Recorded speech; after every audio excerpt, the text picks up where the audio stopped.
A tip of the hat to you on Father's Day.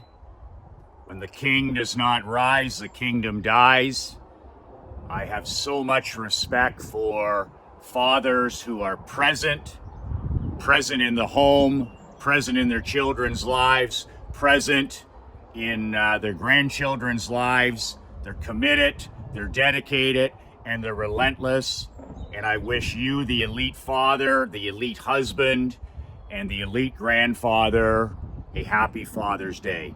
Two things: do something for yourself, that you enjoy, and do something with the people that really matter the most to you. That's my two-prong hope for you. Do something for yourself, whether it's sit on the end of the dock or sit by the pool or go for a hike or go for a walk with one of your children. And then spend some quality time today with the people that matter most to you. So, Michael McLean, ex-professional hockey coach, pro, amateur. I shoot these broken iPhone videos every day. Consider them your mental kick in the pants. If you'd like a copy of my free brand new book, you can get it below at the link. 5 ways to unfuck your life in the next 30 days. If you're struggling with money, marketing, marriage, even fatherhood, this is the book that can help you get your shit together in the next month. Download it, put your email in. I'll email you a copy within 5 minutes. My free gift to you, nothing else to buy. So my best friend, Queen, my ride and die partner, Krista, said to me earlier this week, she said, "What would you like to do for Father's Day?" And it's interesting, as we get older and we have money and we have toys and we have things that we purchased. I said to Krista, 2 things I would really like for Father's Day this year. Number 1, if you're asking me what I would love you to do, I said, I would love to go on a long walk outside in nature with you and Emery. My daughter Emery is 11 years old, and my parents own 300 acres of old farmland that's now vacant. They own 300 gorgeous acres. Some of it's maple bush, some of it's pasture, and it's about 10 minutes away from where we live. So I said to Krista the other day, I said, I would love to go on a walk on the old homestead farmland, the 300 acres, with you and Emery on Sunday. So that's what we're going to do. We're going to be outside in nature, whether it's sunny, whether it's rainy, whether it's cloudy. That's what we're going to do on Sunday. I love aimless walks. I call them aimless walks. And something that I highly recommend for you as a father, as the leader of your family, is aimless walks. And the reason I call them aimless walks is because you just invite, whether it's your queen, whether it's your daughter, whether it's your son, whether it's your grandchildren, and you just put on the shoes and you just go for a walk. There's no technology allowed. If you take your phone, you're cheating. If you listen to music, you're cheating. If you listen to a podcast, stay at fucking home. You're just fooling yourself. You're insulting the person you invited. Same rule applies for your teenagers or your queen. It's a tech-free experience. You're keeping both feet in today, and it's precious, present quality time. And if somebody's not going to just go and walk outside with you, doesn't matter how long, that's why it's called aimless, then go yourself. But the point and purpose of an aimless walk is that you can walk for 10 minutes, you can walk for 20 minutes, but the thing about inviting your queen or your children or your teenagers or anybody that's important to you on one of these aimless walks, you end up walking 10 minutes and getting warmed up. After 20 minutes, you're talking about stuff that's important to you. They're talking, you're listening. Before you know it, you've walked for half an hour. And then you look up and you've walked for 45 minutes, an hour. And Krista and I, even sometimes on these, we do it once a week at least, we end up close to 2 hours, where we literally just walk, talk, listen. It's true serum, by the way. If you ever want to know what's really going on in your queen's mind, if you ever really want to know what's going on in your child's mind, your teenager's mind, one of your key employees' minds, when you're giving job interviews, Steve Jobs, what he used to do at Apple, he would always take key applicants on long walks. Why do you think Jobs did that? He did that because it's true serum. There just seems to be something about taking long walks in nature where people start speaking the truth. They answer questions candidly and truthfully. It's because of the motion, it's because we're walking, it's because we're moving, it's because we're exercising.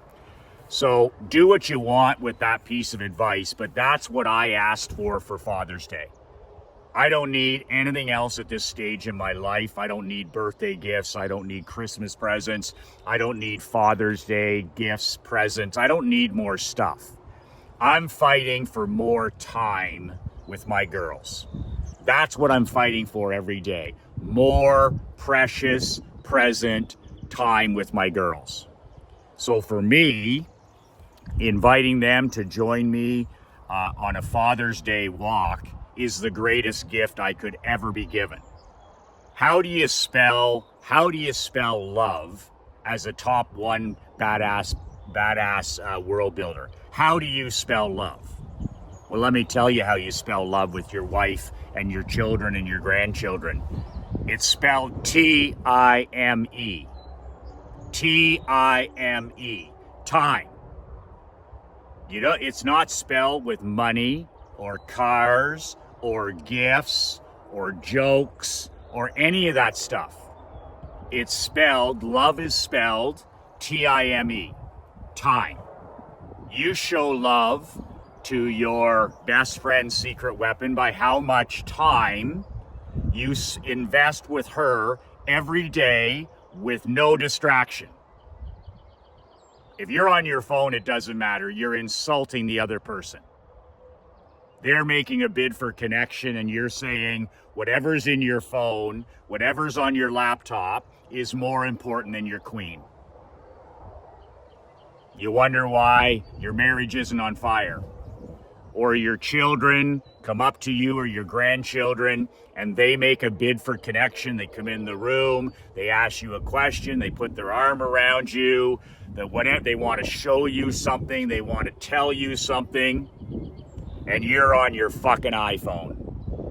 And instead of putting that thing away and closing the laptop, when they're trying to make a bid for connection, they're trying to make a bid for connection with the king of the family, and you send the message that what's in that goddamn phone or on that computer or on that fucking TV is more important than them. And then you wonder, after you shun hundreds of bids for connection, your wife makes a bid for connection, you shun her, she makes another bid, you shun her, she makes another bid, she shun her. Same with your kids. Bid, hundreds of bids over weeks, months, and years. And then you wonder why she doesn't make any more bids for connection, why your children don't have any more time for you, why your teenagers hide in the room, why your kids don't come home, your adult children don't come home for Christmas or Thanksgiving. You didn't have any time for them, and now they don't have any time for you. Because you took their bids for connection, walking into the room, trying to tell you a story, trying to tell you something, putting their arm around you, smiling at you, whatever it is, And the message you gave them as a king is that whatever you were doing was more important than them. That is the most fucking shameful behavior a king could ever be guilty of. I've done this. I didn't know about this till years ago. And I learned about bids for connection. Sometimes an argument can be a bid for connection. Sometimes a disagreement with your child or your wife is a bid for a connection. It's not all rainbows and unicorns. But at the end of the day, I have a rule now. I don't give a shit if I'm in the process of curing cancer. When my queen walks in, out to the pool, out to the dock, out to the boat, into my home office, and she says one word, the laptop is closed. The phone is turned off. That's a badass route. Whenever she makes a bid for a connection, I don't care if she's telling me something that we need to do with the house. I don't care if she's telling me a story from her day.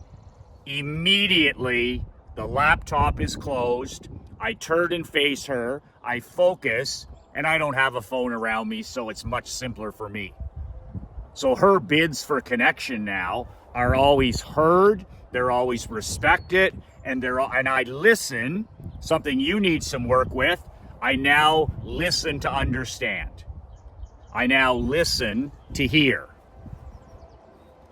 If you're sitting there and your child walks in and doesn't matter what you're doing, you could be reading, you could be writing, most likely you're doom scrolling, you're checking out what's going on with the political landscape, or you're wondering if something on the NFL draft or a combine, all this rat poison in your life that you're trading your finite time and energy for. Think about that. Every second you spend on bought and paid for politics, bought and paid for news, pro sports, gambling, pornography, texting, whatever it is. The real cost of anti-social media, the real cost of politics, the real cost of fake news, the real cost of gambling, the real cost of your iPhone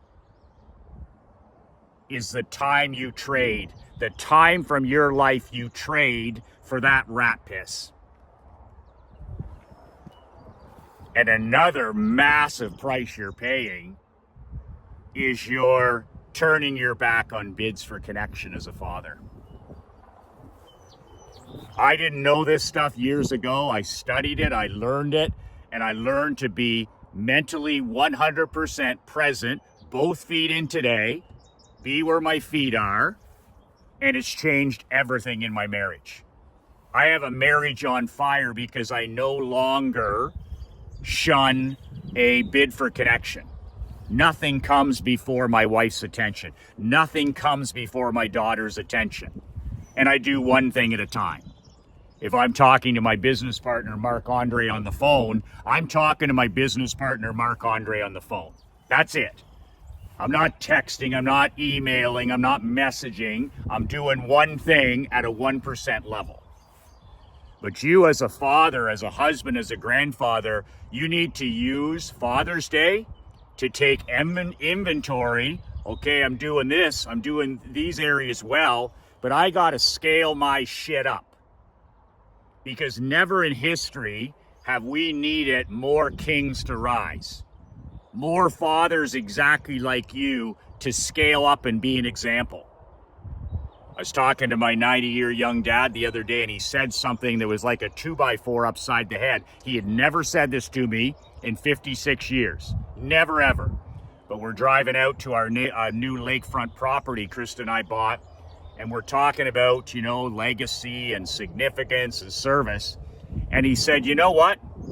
He said, no matter what you accomplish in your life, son, whether you accomplish this, you help 1 million people. I know that's your goal, to help 1 million businessmen live life on their own terms. He said, that's all fantastic. The more people you help, the better impact you've had, the better legacy.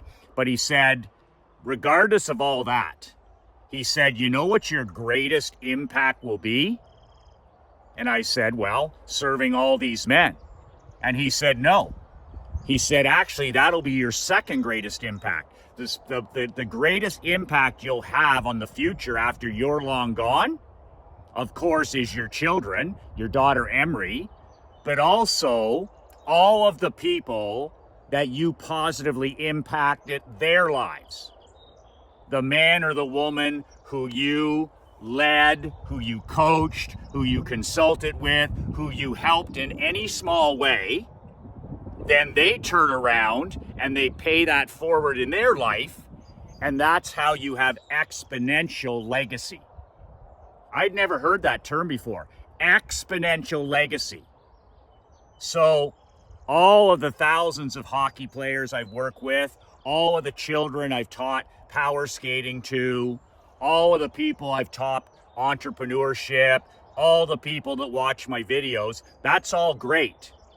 But where the exponential legacy and exponential significance occur, my dad said, is in those people then taking what they've gleaned, what they've gained, and helping other people in their world.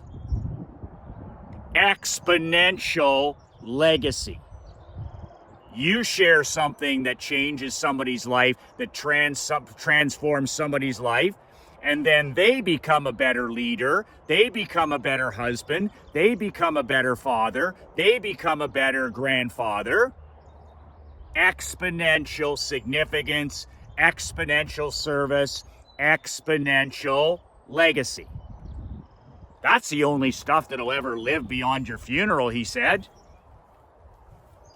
I was blown away by that conversation 2 days ago. Exponential service, exponential significance, exponential legacy. It's the people that you help directly, your children, your grandchildren, and then their children and their grandchildren and the people they impact.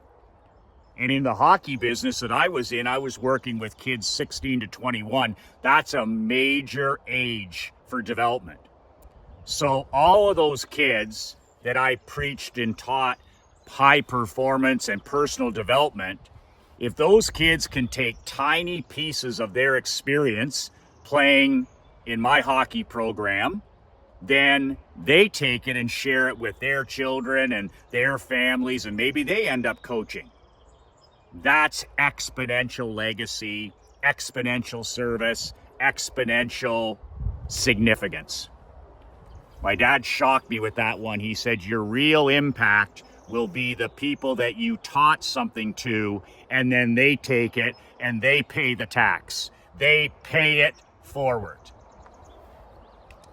Which makes me think, if you find value in these videos, why the hell would you not share what you're learning with everybody important in your life? These videos, if they resonate with you, then they should resonate with your managers, your key people, your adult children, anybody and everybody that needs a message of winning, a message of autonomy, anybody that, you know, that their sport is winning and that you believe in 100% accountability, self-reliance, and personal sovereignty. That you believe that people can actually build the world of their dreams, and they can do it with hard work, determination, intelligence, and that people can actually build a world where they live life and do business on their own terms. So my number one thing for my wife, Krista, when she said what to do, I said, I want a family walk. And we'll do that. We'll do that on Father's Day, and it'll be the highlight of my day. I love walking on my grandfather and great-grandfather and great-uncle's property. I love it. There's just an energy there that just comes up from the ground that makes me very proud. Second thing, I said to Krista, I said, I'd like to spend time with the people that matter most to me. So out at the lake, that's always a barbecue, steaks, you know, baked potato, steamed vegetables, and I keep that stuff small. I'm a foxhole guy. I don't have friends. I have allies. My mom and dad are my friends. My wife is my best friend. I have foxhole allies, people that believe in me, people that trust me, people that are there for me no matter what. And there's very few of them. That's why they're foxhole allies. I don't need any fair weather friends. I need foxhole people. Mark Andre, my business partner, is one of my foxhole allies. So time is the second thing I ask for. So Krista will invite her dad out. My mom and dad, who are both going to be turning 91 this year, they'll be out. My daughter will be there. My wife will be there. And she said, who else? I said, nobody else. It's not that I couldn't invite other people. I have lots of great friends here in Canada, especially on the lake. But Father's Day for me is about less, not more. It's about time with Krista, with Emery, with my mom, with my dad, with my father-in-law. And that's it. I really circle the wagons on this day. I really circle the wagons on this day. So those are my two things, and I cannot recommend them highly enough. If your queen or your children are asking, hey, Pop, what do you want? Can the gifts and say, listen, I just want to go for a walk with you on Sunday. Could be 10 minutes, could be 2 hours. I just want to go on a walk where we can walk and spend time together. If we talk, we talk. If we don't, we don't. That's what I want. And even that walk, whether it's turns into a barbecue or a dinner or whatever it is, you're getting the greatest gift you can get from the people in your life that matter the most. Time. How do you spell love? T-I-M-E. That's a great reason to take a long Father's Day aimless walk with the people that matter most to you. Doesn't have to be far, doesn't have to be fast. When we go over to the farm property, it's more of a just, walk here, zigzag through the property, go through the forest, go through the old pasture. It's more of just precious time outside in nature and 100% disconnected. I'm sorry, but I don't touch technology on Father's Day. Father's Day is about being mentally present with the people that matter most to me. I cannot do that if I'm playing with technology. So, as well as I do, in 2024, it's as hard, it's never, they say, the so-called experts and the gurus on anti-social media, they talk about how it's never been more difficult to be a man than it is in 2024. And whether this is true or not true, I laugh my ass off every time I hear such nonsense. Even if it's true that this is the most difficult time to be a man, we're being attacked in the news by the politicians, by this and that, toxic male and all this stuff. Who the fuck cares? How in the world, what's happening on mainstream news, which nobody believes, nobody respects, how could that have any effect on you as a man? How could what is spewed in mainstream media, which nobody believes, nobody trusts, tomato cans only, how in the hell could that even negatively impact you as a man? Like, who could give a shit about what's said about men on CNN or CNBC or in these Hollywood weird sitcoms, any of that stuff? Who cares what's said about elite men, television shows, these progressive movies, car ads, TV ads? And who could really care if you're a real king, if you're a real lion, and you're truly the leader of your own kingdom?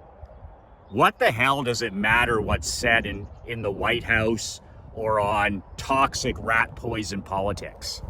Like, is that really something that could get you down or off your game?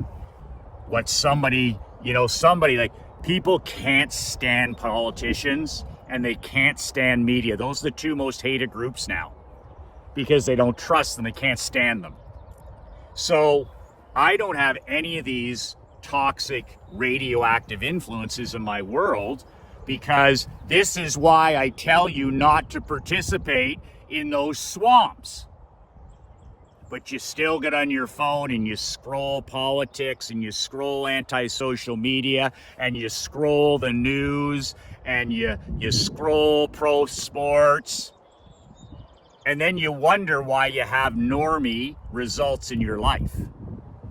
See, I don't have to deal with any toxic inputs because I've eliminated all of those inputs in my life. I don't know where I would ever be able to watch the news. I'd have to turn on my TV, which I'm not going to do.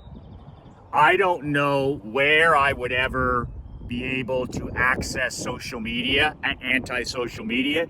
I'd have to remember my password from 10 years ago, and I wouldn't do it.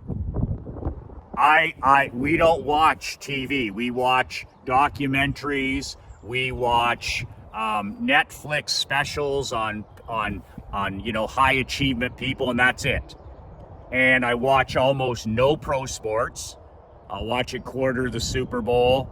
I don't have these toxins in my life, so I don't really have that message of toxic masculinity or any of that horseshit. I focus on reading great books, listening to great people, studying great leaders, studying fatherhood, studying how to be a better husband, writing, shooting videos. So all that normie stuff for the 99%, that message that men are bad, men are evil, how the hell do you even have that in your life? Get that shit off your phone. Get that shit out of your life so that all you focus on is winning as a man. Winning as a man. I don't have those inputs, so I don't need a vaccination against them. I don't follow any of that. I don't read any of that. I don't listen to any of that stuff, that rat poison. So as a father, the only inputs I have are people I'm studying, great fathers, great husbands, great kings, great leaders. And that's why I think that stuff, when you say 2024 is a difficult time to be a man, it is if you're an iPhone junkie. It is if you're suffering from manufactured mental illness. It is if you're suffering from digital dementia. But if you're not, if you've curated all of that toxic stuff out of your world, I'm sorry, but you'll be a complete outlier. You'll be a complete renegade. You'll be completely out on your own, and you won't have those toxic inputs anymore. I don't have those. So my every morning, it's interesting. There's a lot of things I give gratitude for, right? I get up in the morning, and the first thing I do is I get on my knees. Nothing comes before my morning prayer. I never ask my Creator for anything. I just give thanks. I show grace and gratitude for what I already have. I do not need anything more else. It would be shameful for me to ever ask for more wealth, more opportunity, or more abundance. If I use what He's given me and I continue to grow and contribute, that's fine. But for me to ask for more advantages or more privilege, are you kidding me? I have everything a husband and father could ever want. So I start my day with gratitude and grace. But one of the interesting things that I pray for that I've never shared before is I actually do pray for an impossible peace. I pray that Canada and the United States will never go to war again. War is sometimes necessary, but I do pray that we never go to war again. And why do you think I pray? Because I'm a guy, I'm not afraid of conflict. I'm comfortable in those situations with my pro hockey. I'm comfortable the way I was raised in those situations. I pray for peace because could you imagine in today's world could you imagine us having a draft, a military draft tomorrow if World War III broke out today? Could you imagine us, my parents would laugh out loud at this. Could you imagine a draft tomorrow because World War III is starting? And we have to draft 18 to 25-year-old males from the United States and Canada. If we aren't fucked, I'll tell you, talk about sheep to slaughter. 18 to 25-year-olds. Not all of them, but most of them helpless. Before we used to have these drafts back in the days where you're drafting young men. Men prepared to go to battle, men with grit, men with mental toughness, men with stick-to-itness, men with brass balls. You imagine today if we had a draft, an emergency draft of 18 to 25s? I mean, have you ever shot anyone? No, but I've been triggered. Well, we have to go through this swamp area here to get over here to the enemy. Oh, my allergies are flaring up. It's such a joke. My generation has done such a lousy job of leading our children. I have compassion and empathy for those young men, 18 to 25, because my generation's responsible for that mess. Cupcake parents, my generation, raising snowflake children. And those snowflake children have now become snowflake young adults, snowflake 20s, 30s, onward. And it's a generation of snowflakes who melt under pressure. So we couldn't defend. We couldn't lick our own lips as a country here in Canada. I don't know the American military. I don't really know what we could do. But if we were depending on the young generation and a draft, man, oh man, I would not want to be on that team. Soft as shit. And the reason they're soft as shit is because mom and dad, my generation, lousy parents. We've literally coddled them into helpless young adults. We've literally patronized our children and our teenagers and our young adults. We've literally patronized and coddled them into becoming helpless people. They can't deal with any adversity. They can't deal with any difficulty. They can't deal with any anxiety, any depression, any stress, anything that doesn't go their way. Literally helpless. So I believe in 2024, we need now more than ever for real men to step up in families. We have way too many kids. I work with them every day, all ages, all the way up to young adult, over-mothered, under-fathered. Not everybody, but most. Over-mothered, under-fathered.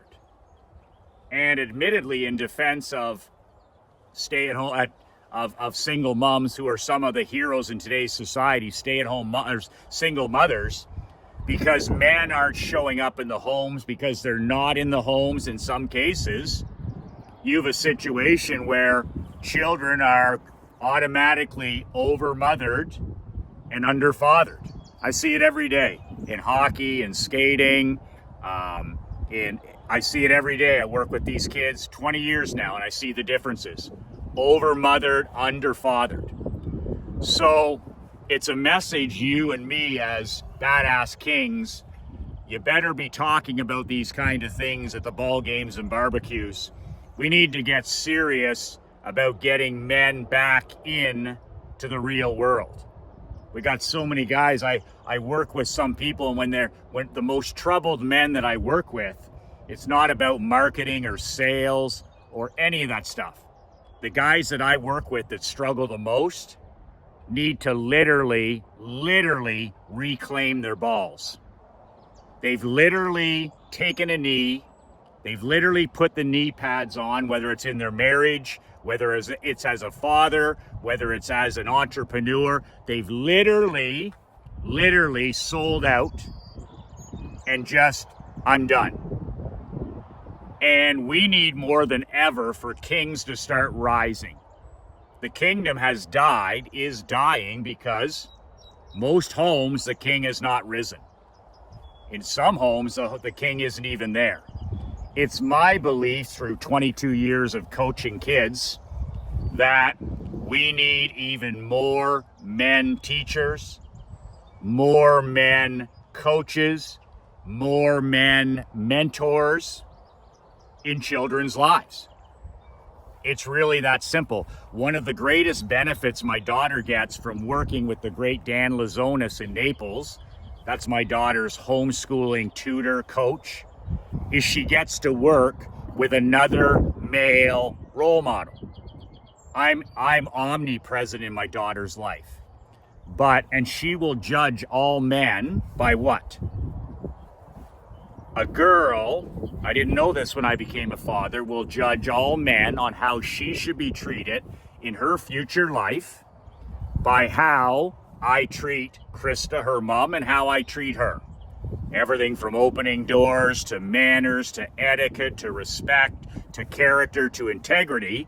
My daughter is always watching me to see how other men should treat her in the future. When the king does not rise, the kingdom dies. So this is why I believe that men need to step up and be in more teaching positions, more mentoring positions, more coaching positions. And Chris and I love the fact that we hire the world's greatest math teacher, the world's greatest homeschooling teacher, but also the fact it's another opportunity for my daughter to be around a strong, mentally tough, driven, elite man. It's a massive, massive bonus. A massive, massive bonus. My daughter Emery is surrounded by powerful women. My mom, my wife, my late mother-in-law. My daughter knows what it is to be an independent, powerful woman. But it's such an incredible thing to see her also be exposed to independent, free-thinking, intelligent, driven men. So there's so many things I can talk about, and it's amazing with the elections coming up in November, and we're going to have an election here in Canada in the next year to 2 years to see if we can hopefully turn things around here. But at the end of the day, what happens in our house is a lot more important than happens in any White House. In North America, if we can fix things at the kitchen table, in every home we can fix things and improve things at the kitchen table, I believe that's how we get back to transforming society and getting moving in the right direction. I don't think whatever happens in the White House or in Parliament or any of these places, it's not going to have anywhere near the impact of men stepping up and taking fatherhood, husbandhood, grandfatherhood, and being a man, a self-reliant, responsible man, seriously. I think that will have more positive impact on anything that could ever happen in politics. So think about that this Father's Day. What's happening at your kitchen table? What's happening in your home? What's happening in your business? And what's happening in your badass world that needs to be cleaned up? If the king doesn't rise in a certain area, the kingdom will die in that area. And we have got to have men like you and men like me who don't have fathers, who are just, they don't have that blessing in their lives like you and I did, where we've got to start teaching these young men how to speak, how to introduce themselves, how to communicate, how to make eye contact, how to be mentally present, how to be fit, how to be strong, how to be a gentleman, how to have manners, how to have etiquette, how to shake hands. Dan Pena was talking about on one of his videos last year about how a man's handshake was 116 pounds of pressure 40 years ago, 30 years ago, 116 square pounds of pressure. That's a firm handshake 30, 40 years ago. He said in the last 10 years, a male handshake is in the 90s now. So from 116 pounds per square into the 90s. And he also mentioned about testosterone levels and sperm count levels being reduced by somewhere in the 60, they're down 60 to 70%.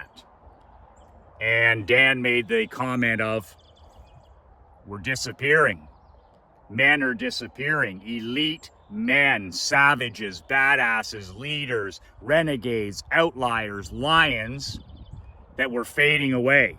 We're fading away because we're not teaching the next generation how to be a proud, respectful, independent, personal sovereignty, self-responsible man.